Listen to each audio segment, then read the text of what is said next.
Tengo mucho más para decir, pero veo el tiempo corriendo, así que voy a pasar rápidamente a lo poco que tengo que decir del texto que escogimos como base. Pero no puedo empezarlo, que es el cuarto punto, sin decir algo que Charles Spurgeon, el gran predicador del siglo XVIII, si mal no recuerdo, el príncipe de la predicación, un hombre con una predicación maravillosa, sobre todo cristocéntrica, bibliocéntrica, evangeliocéntrica, si me permite el término. Dijo algo que me conmovió. Estoy, dice él, tan contento de que Dios me haya escogido antes de la fundación del mundo, porque nunca me hubiera escogido después de que nací. Voy a repetirlo. Estoy tan contento de que Dios me haya escogido antes de la fundación del mundo, porque nunca me hubiera escogido después que nací. No tengo la menor duda que está en el contexto de él. Estaba explicando que la salvación es por una elección incondicional y no por las obras. Porque si fuera por las obras, ¿a quién escogería el Señor como bueno? Todos nos perderíamos. Cuarto y último punto: el Evangelio y el infierno. Creo que ese fue el título que le dimos, ¿verdad? Quería probar solamente que la Biblia es prolija en hablar del tema del infierno y de la condenación eterna, y quisiera que no saliera ninguno, hermano, sin tener la convicción en su alma. Estaba leyendo al hermano, me acuerdo del J. Booth, tiene un libro que se llama Israel y los profetas, y él decía que los sacerdotes les enseñaban, eran maestros por excelencia, pero los profetas tenían la labor de cautivar la conciencia, de cautivar el corazón, para llevar a cambios en la voluntad al pueblo de Israel cada vez que se apartaba. Y cómo he orado para que esta serie de sermones, y no solamente todo lo que prediquemos, pero especialmente esta serie de sermones sobre el Evangelio, sea un medio por el cual vosotros, los que oís, los que veis este video, vuestra voluntad sea inclinada a correr a Cristo. Porque si no se arrepienten, tampoco se salvarán. Permítame mostrarle este punto. Marcos 16, 15, 16. Y les dijo: id por todo el mundo, ¿y qué? ¿A quién? El que creyere y fuera bautizado será salvo, mas el que no creyere, ¿qué? Es muy sencillo lo que quiero decir de ahí. Está hablando de la gran comisión. El contexto es la resurrección de Cristo. Cristo se manifiesta a sus discípulos, se le presenta a muchos, más de 500, pero antes de partir les entrega la gran comisión. Le entrega la gran comisión a la iglesia. ¿Y cuál es la gran comisión de la iglesia? Predicar el Evangelio ¿a quiénes? ¿A quiénes? A toda persona. Dios quiere que toda persona, hasta donde nos alcance el brazo, escuche el Evangelio. Pero lo importante aquí está en el verso 16. Dice: el que creyere y fuere ¿qué? Algunos lo disocian. Yo soy creyente, pero yo no tengo por qué bautizarme. Si usted no se bautiza, usted no es creyente. ¿Y por qué no? Porque los creyentes, por naturaleza, ya no por fuerza ni por legalismos, sino por naturaleza, queremos hacer la voluntad de Dios, y una de ellas es que demos el paso al bautismo y testifiquemos a las potestades, a los ángeles, al mundo entero, que ahora ya no le pertenecemos a otro que no sea Cristo, y que nos regiremos por su bendita palabra.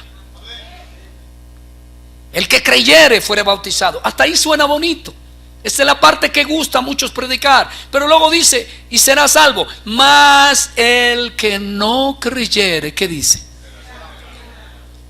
Ahora algunos dicen: yo creo. Pero los que estamos viendo la serie de enseñanzas sobre la fe los días jueves en las noches, recordaremos, y los que no lo están viendo, es necesario que sepan que la fe no es un asentimiento intelectual.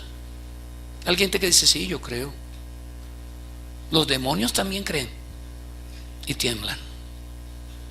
La fe, como dice Louis Berkhoff en su teología sistemática, la fe es integral.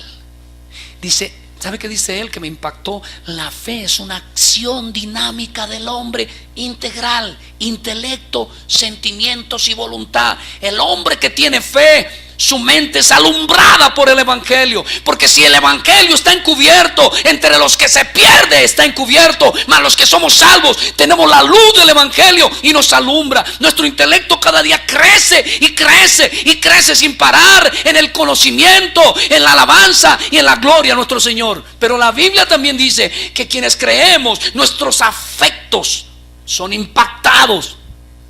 Jonathan Edwards escribe un libro que se titula Los afectos religiosos y muestra cómo cuando una persona nace verdaderamente, si bien no necesariamente los afectos son un auténtico testimonio del nuevo nacimiento, sí es cierto que una persona que nace de nuevo lo refleja también en sus afectos y sus sentimientos. Ahora su amor, que era por el ídolo, ya por la criatura, ya por sí mismo, que es otra criatura, cambia, y ahora su amor, ese afecto glorioso, está dirigido a una sola persona. ¿A quién? A Cristo. Su gratitud, su ternura, sus mejores pensamientos, sus mejores emociones.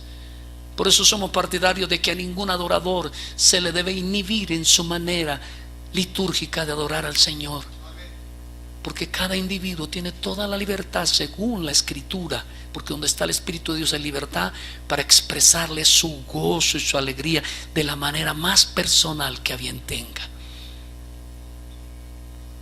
y que no pretenda imponérselo a otro. Pero no solamente el Evangelio afecta el intelecto y los afectos, sino que particularmente, y en esto consiste la fe reformada, el Evangelio afecta primordialmente y definitivamente la voluntad. Dios dijo: si os volvierais a mí, si volvierais a mí, si os humillarais a mí. Jesús dijo: arrepentíos. Y cuando dijo arrepentimiento, no estaba pensando en lo que hizo Judas. Judas lloró. Judas inclusive tuvo acciones que parecían arrepentimiento, lanzó sus monedas, pero en su corazón nunca se arrepintió de su pecado y nunca dijo: Señor Cristo, límpiame y sálvame. Y eso es lo que es el Evangelio verdadero. Una invitación a todo pecador a que corra a Cristo urgentemente, no sea que sea mañana demasiado tarde. El hermano Lois dijo que hay dos tipos de personas en el mundo: aquellas que le dicen a Dios: tu voluntad sea hecha, y aquellos a quienes Dios les dice: tu voluntad sea hecha. Voy a repetirlo. Hay dos tipos de personas en el mundo: aquellos que dicen a Dios: tu voluntad sea hecha, y aquellos a los que Dios dice: tu voluntad sea hecha. Cierto predicador en cierta clase de teología dijo algo que me pareció bastante hilarante, pero a la vez muy cierto. Dijo: Dios siempre termina dándole gusto a todo el mundo. Y dije: ¿cómo así? Ese no es el Evangelio que yo conozco. Dijo: usted voy a probar que sí. ¿Qué es lo que más ama a un creyente? ¿Qué es lo que más anhela? Bueno, se resume en un cántico contemporáneo de Marcos Vidal que dice: solamente una palabra, solamente una oración, cuando llegue a tu presencia, oh Señor, no me importa en qué lugar de la mesa me hagas sentar. ¿Cierto? ¿Recuerdan esa canción? Solo déjame mirarte. ¿Qué?